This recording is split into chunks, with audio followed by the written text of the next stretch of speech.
पुण्यातील वैष्णवी हगवणे आत्महत्या प्रकरण संपूर्ण महाराष्ट्रामध्ये हळहळ व्यक्त करण्यात येत आहे। आत्ताच थोड्या वेळापूर्वी सामाजिक कार्यकर्त्या अंजली दमानियाताई यांनी वैष्णवीच्या वडिलांसोबत फोनवर चर्चा केलेली आहे संपूर्ण प्रकरणासंदर्भात। मॅडम, एवढा हुंडा देऊन सुद्धा त्यांची गरज भागत नव्हती, परत ते पैशाची मागणी करत होते। आता तुम्ही तिच्या वडिलांसोबत फोनवर चर्चा केलात, काय बोलणं झालं? पहिलं तर मला वाटतं तिचे आई वडीलच चुकले। पहिल्याच दिवशी जेव्हा तो हुंडा दिला तिथेच चुकले ते।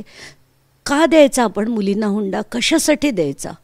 का मुलगा असा आपण सक्षम शोधत नाही आणि तशा घरात लग्न करून देत नाही? पण आता इथे तिचं प्रेमच होतं, त्यामुळे त्यांनाही मला वाटतं काही करता आलं नसावं।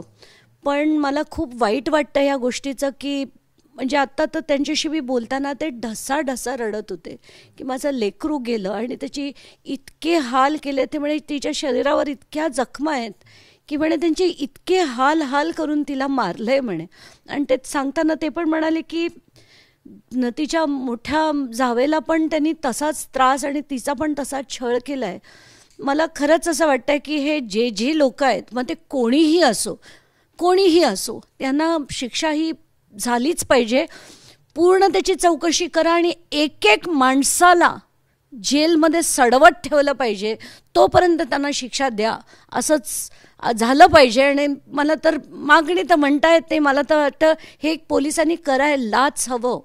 आणि मला तर तिच्या वडिलांची म्हणजे ते अक्षरशः फोनवर नुसते कोलॅप्स होतो ना माणूस, तसे कोलॅप्स झाले आणि मला खरंच खूप वाईट वाटलं ते सगळं बघून।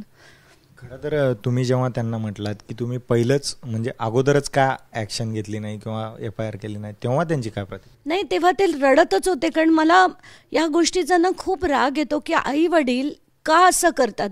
जर त्याच्यात FIR मध्ये लिहिलं होतं की दुसऱ्याच दिवशीपासून तिला त्रास देत होते, तिला मारहाण करत होते, अनेक वेळा तिने तसं सांगितलं असताना खरं तर त्यांनी बोलवून जाब विचारायला पाहिजे होता तिला, पण त्या लोकांना पण तसं झालं नाही आहे। मला ह्या गोष्टीची खंत वाटते की आई वडील अशी नेहमी नमती बाजू का घेतात? का सासऱ्यांना ठणकावून विचारलं नाही?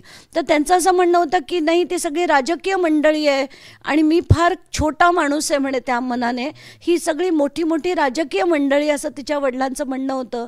वाईट वाटलं मला खरंच ऐकून, खूप वाईट वाटलं। तिचे वडील घाबरलेले होते म्हणजे यांच्या विरोधात काही करावं?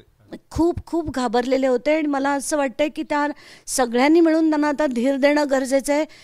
एकीकडे असंच वाटतं की त्यांची मुलगी तर गेली, आता ह्यांना शिक्षा होणं वगैरे ठीक आहे, पण मुलगी तर गेली ना त्यांची आज, त्यामुळे ते खूपच म्हणजे त्यांची आत्ताची परिस्थिती तुम्ही जर फोनवर ऐकली असती ना, खूपच ते ढसाढसा रडत होते, बघवत नव्हतं म्हणजे ऐकवत नव्हतं त्यांचं।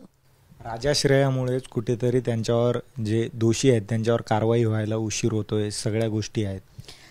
उशीरचं ना मला माहीत नाही, मला असंही सांगितलं जातं की ते फरारच आहेत।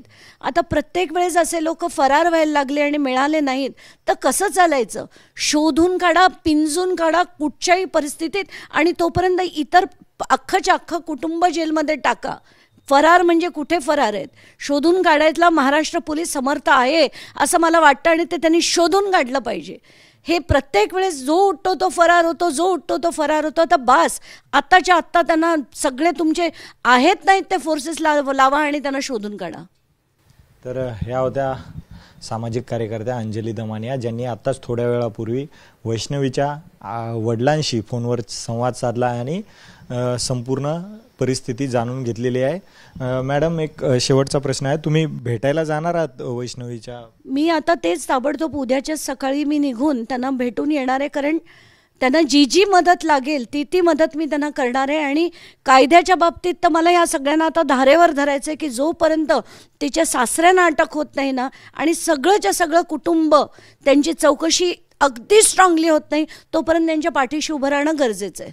तुम्ही लढा मजबूत करायलाच पाहिजे, आपल्याला सगळ्यांना मिळून करायला पाहिजे। हा, तर या होत्या सामाजिक कार्यकर्त्या अंजली दमानिया, ज्या वैष्णवीच्या वडिलांची भेट घेणार आहेत आणि वैष्णवीला न्याय देण्यासाठी हा लढा मजबूतपणे लढणार आहेत। कॅमेरा पर्सन खंडू कसबेसोबत मी अजय धनंजय, TV9 मराठी, मुंबई।